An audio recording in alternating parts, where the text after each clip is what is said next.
Good morning and Assalamu alaikum. I am grade 3 science teacher. First of all, take out page number 115. Today we are going to study skill zone. Half fill a plastic mug, steel glass and porcelain cup with water. Now strike with a short rod and listen to the sound produced. Now complete the table according to your observations. It says that you take three type of mugs: plastic mug, steel mug and porcelain cup, and then fill each of them with half cup of water. And now you can take instead of rod you can take a spoon and strike every mug and every glass and every cup with the spoon. You will see that the sound in all the three cups will be different. And if you think the sound is soft, you write soft here. If it is loud, you write loud here. You write soft, loud, whatever it is. Complete this and let me know by in the next class. Now turn your page 116. Question 2. Have you seen a sign that reads don't honk? Where can you see such signs? Who is it for? Why should you not honk in those places? This you have to find it out. I have given this as a homework. You can find it out by your own and let me know in the offline class when you will come on the 1st February. Okay, then we discussed about the values in action, that we should not light firecrackers because it can cause bursting and the voice is so unpleasant, and it can also like it can be a unsafety for the children also who are playing outside. It can burn them.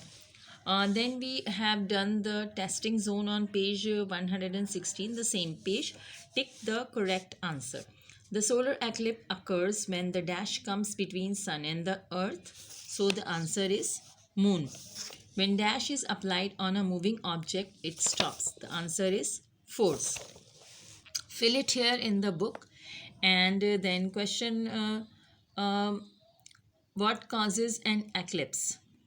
So this answer was given very intelligently by children, that when the earth, sun and moon, they come in a straight line, then a shadow of one of them falls on the other and it causes an eclipse. What happens when we push or pull an object? When you push, you can get this answer from here. It is on page number 113. When we push or pull an object, it moves from its original position. So some questions we don't do in written, but we should know it, and children have given me the answers very well. Now, how is a shadow formed? And this also the children gave me answer. Shadow is formed when the light source is blocked by an object, then a shadow is formed. It means the children have understood the chapter very well. And then difference between transparent, translucent and opaque objects, you can tell their definitions. The transparent object allows light to pass fully. Translucent object allows light to pass through it partially, and opaque object does not allow light to pass through it.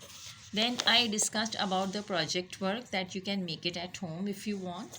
You cut short threads of ropes and tissue ribbons, and then keep just put them on a scale, and cut these threads and put it on a scale, and then put this scale in front of the speaker of a music system and start the music system. It can be a song, it can be anything. So if you start the music system, as the vibrations of the song or anything comes to these wires, these threads, they will start moving and dancing because sound vibrates. And if you increase the volume of the music, these threads will move more quickly. If you decrease, make it slow, then the threads will move slowly. So do this experiment at home and let me know in the next class. Then we discussed about the science bulletin. Living lights. Living lights means the things that are prepared by, that are made by God. They are natural. Nobody has prepared it. It's not artificial. It is made by God. Like this firefly. Firefly has got this light in its abdomen, and when there is no light, it is moving, then you can see the area around it also. In the same way, there are glowworms, there are beetles, and there are some other living beings also, like bacteria, anglerfish, sharks, jellyfishes and squids. There are some animals and some organisms that let the light, and which helps them to find whatever is in the dark deep ocean, to warn themselves that somebody is attacking them, and it also attract their food or prey. So read it at home, and your homework is to go through chapter number 11. Chapter number 11 we have just studied, so you can study chapter 11 and be prepared for the test, oral test on Monday. Thank you very much. Allah Hafiz.